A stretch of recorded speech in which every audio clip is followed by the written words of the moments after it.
భారతదేశంలో సినిమా వాళ్ళ ప్రభావం ఏ విధంగా ఉంటుందో మనకందరికీ తెలిసిందే. ఏ రాజకీయ పార్టీ అయినా సరే కానీ ప్రభుత్వంలో ఉన్నప్పుడు ఆ యొక్క సినిమా రంగాన్ని టచ్ చేయాలి అంటేనే భయపడుతుంటారు. సినిమా వాళ్ళ తప్పున్నా సరే కానీ రాజకీయ పార్టీలు పెద్దగా వాళ్ళతో పెట్టుకునే ప్రయత్నం అయితే చేయరు. ఇక తెలుగు రాష్ట్రాల్లో అయితే సినిమా వాళ్ళు రాజకీయ నాయకుల మధ్య సంబంధం అయితే చాలా బలంగా ఉంటుంది.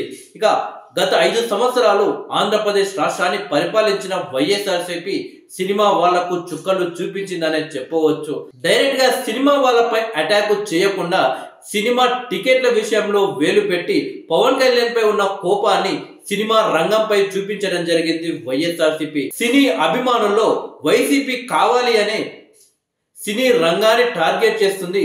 పవన్ కళ్యాణ్ పై కోపంతోనే సినీ రంగాన్ని టార్గెట్ చేస్తుంది అని ఏపీ ప్రజల్లో బలంగా నాటుకుపోయింది. పవన్ కళ్యాణ్ కూడా పదే పదే అదే విషయాన్ని ఆయన పబ్లిక్ మీటింగ్ లో మాట్లాడడం, సినిమా ఇండస్ట్రీకి సంబంధించిన మెగాస్టార్ చిరంజీవి గారు, రాజమౌళి, నాగార్జున అలాగే మరికొందరు సినీ పెద్దలంతా వైఎస్ జగన్మోహన్ రెడ్డిని కలవడానికి వెళ్ళినప్పుడు కిలోమీటర్లు వాళ్ళని నడిపించి ఇంట్లోకి వెళ్లి జగన్మోహన్ రెడ్డితో మాట్లాడుతున్న సందర్భంలో మెగాస్టార్ చిరంజీవి గారు నమస్కరిస్తే వైఎస్ జగన్మోహన్ రెడ్డి గారు అది గౌరవించకుండా వెకిలి నవ్వులు నవ్వాడు అని గతంలో సోషల్ మీడియాలో భారీగా ఆ యొక్క వీడియోలు అయితే వైరల్ కావడం జరిగింది. సినీ రంగానికి సంబంధించిన చాలా మంది వ్యక్తులు మెగాస్టార్ చిరంజీవి గారిని ఆ రకంగా అవమానించడం కరెక్ట్ కాదు అని వాళ్ళు స్పందించడం జరిగింది.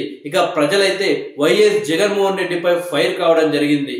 బహుశా సినీ ఇండస్ట్రీతో పెట్టుకున్నందుకే కావచ్చు మొన్నటి ఏపీ అసెంబ్లీ ఎన్నికల్లో వైఎస్ఆర్సీపీకి కేవలం 11 సీట్లు మాత్రమే రావడం జరిగింది. అయితే ఏపీలో వైఎస్ఆర్సీపీ ఓడిపోయిన తర్వాత ఇక భవిష్యత్తులో ఎవరు కూడా సినీ రంగంతో పెట్టుకోరు అని చెప్పేసి అందరూ అనుకున్నారు. కానీ తెలంగాణలో మళ్ళీ అల్లు అర్జున్ ని ప్రస్తుత తెలంగాణ గవర్నమెంట్ జైల్లో వేయడం, కాంగ్రెస్ పార్టీ నాయకులు వరుసగా అల్లు అర్జున్ పై ఫైర్ అవుతుండడంతో జగన్మోహన్ రెడ్డి చేసిన తప్పే అల్లు అర్జున్ చేస్తున్నాడా అనే అనుమానం అయితే కలుగుతుంది. జగన్మోహన్ రెడ్డి అయినా కేవలం టికెట్ల విషయంలో అక్కడి సినీ సెలబ్రిటీలను ఇబ్బంది పెట్టారు. ఇక్కడ ఏకంగా తెలుగు ఇండస్ట్రీలో టాప్ హీరో అయినటువంటి అల్లు అర్జున్ ని జైలుకు కూడా పంపడం జరిగింది. వచ్చే అసెంబ్లీ ఎన్నికల్లో ఉండబోతుందా, కాంగ్రెస్ పార్టీకి మైనస్ అవుతుందా అనే అనుమానాలు అయితే కలుగుతున్నాయి.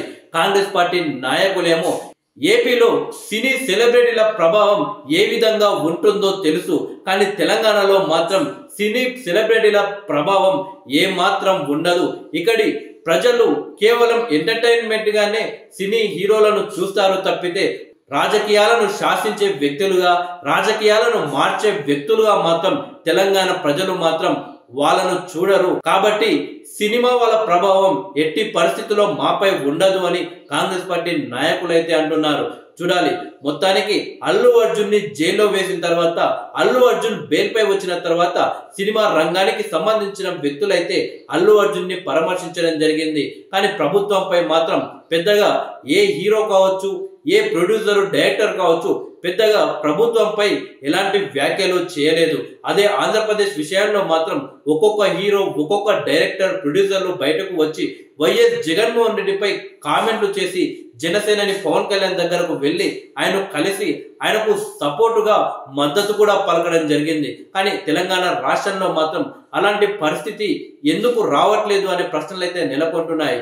సినీ హీరోని ఏకంగా జైల్లో వేసినా కానీ సినిమా రంగం మొత్తం ఎందుకు ఒక్కటవ్వట్లేదు అనే అనుమానాలు, ప్రశ్నలైతే వస్తున్నాయి.